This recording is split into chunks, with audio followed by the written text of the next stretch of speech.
Hello, sir. Could you present yourself and the company you worked for, the country you stayed in, and what your job was? Okay. My name is Gustav. I work for an American company called Rogers Corporation, with a department in Belgium, in the Flex. And my job was international sales, working mostly in Europe and also in Southeast Asia. Dealing with that one was staying over there and visiting the customers, giving seminars, trying to sell some people. It's both a combination of technical selling and commercial selling. And was it your own choice to go to China, or was it obliged? It will oblige. It's this question you ask him and you're interested or not. And then you speak about your career and the possibilities to the country you go to. As China is an upcoming industry, for people who wants to make some career, it's a very promising, so we accept it. Okay. Now, about living abroad, is it important to have knowledge of the language, or can other languages be used as well? It's normally I would say on this question that it's very important to know the language if you want to live abroad. In China, however, it's more difficult because most of the people don't speak Chinese, not even there. Some speak Mandarin, others are dialects. And for a European or American guy, it's very, very difficult to learn the language. So you try to help yourself with English is the most common thing, but don't try to go to Chinese because they wouldn't understand you and you would make a fool of yourself. I see. And another big part about living abroad is to stay in touch with your home, with your wife, your children, friends. How did you do that? If you're over there, you stay in touch by mail, by Skype, is the most thing. And on the other hand, you work about 24 hours by 24 hours each day because you have not much spare time. Even if you have them, it's very difficult as a non-Chinese to live over there and to deal with the social life. It's probably impossible. So you work and you try to stay in contact with your wife by, like I said, by Skype, and sometimes you come over for a couple of days or a couple of weeks. Of course, yeah. And as a European guy, as a foreigner, is it hard to be accepted and integrate inside China and the culture? Very difficult. It's you're very friendly people. You're very well invited, but normally, even if you're the company, you don't understand a word what they're saying. And even a lot of them speak English or other languages. Not all of them speak very well English. So even if they speak English, also you understand them very, very badly. So social life is very limited. And outside the business area, like in daily life, if you're not working, is it hard to be accepted by Chinese people, like the locals? It's very difficult to get accepted by Chinese people. They are quite a closed kind of country. They will work with you, they will like you, but they will not socialize you. Okay. Well, and perhaps the most important thing is about working about. So, what was the main medium to communicate with the home office and colleagues who are also working in other countries?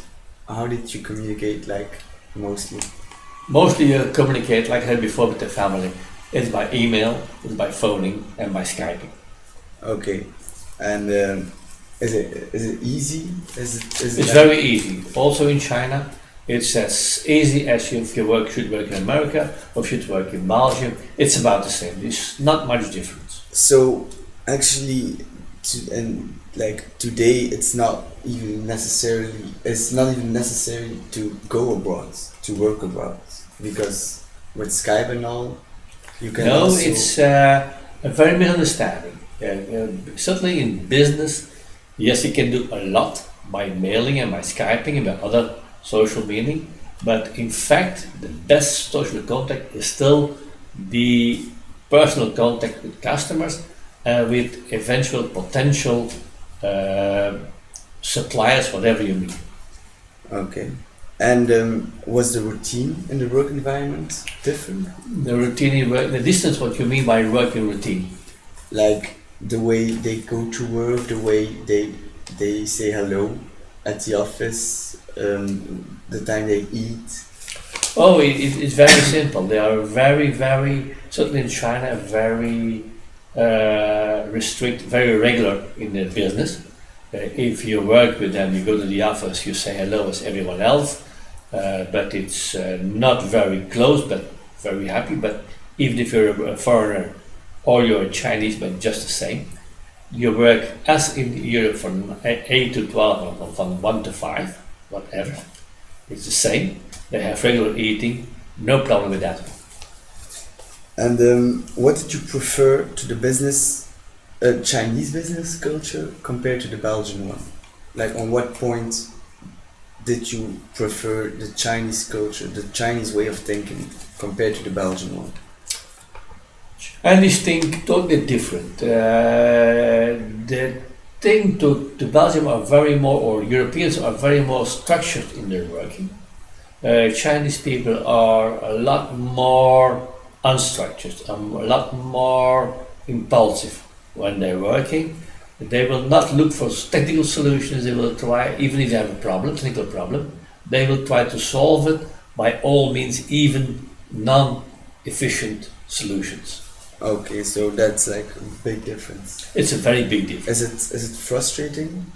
Sometimes it can be frustrating. Certainly, if you work as we did in high level directions, which you have to be very very precise, it's very difficult to work with. I understand. Now, obviously, when you live abroad, you have to adapt as well. So, for me, my question is, what was the most eye-opening experience you had during your time in China? If you work in China, eye-opening, or when you try to work with the China, you have never to forget that it's very important in hierarchic business. The boss is the boss. It's still over there. And when discussing with the peoples, when you work with the peoples, you have to bear that very, very well in mind. When you have a discussion, a real commercial discussion, a hard discussion, you never talk with the boss when his colleagues or his employees are over there. Very bored business, you just talk with the boss alone because he cannot accept to lose face. Very important to remind that one. And what's the most shocking one? What do you mean by the most shocking one? I mean, like something you said, like habits of Chinese people or Chinese colleagues that you had like an impression of, wow, I didn't expect it to be that way. Most shocking is if you work with Chinese people that, like I said before, their hierarchy in level is very important.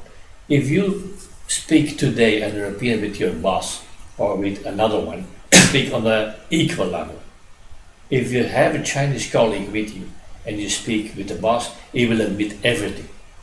So it's very difficult and very frustrating to work on that level. Just if you want to work with them, make sure that if important decisions are there, you take the lead and you discuss only with the boss. Now, to end our interview, the conclusion, what is, according to you, the biggest advantage of working abroad?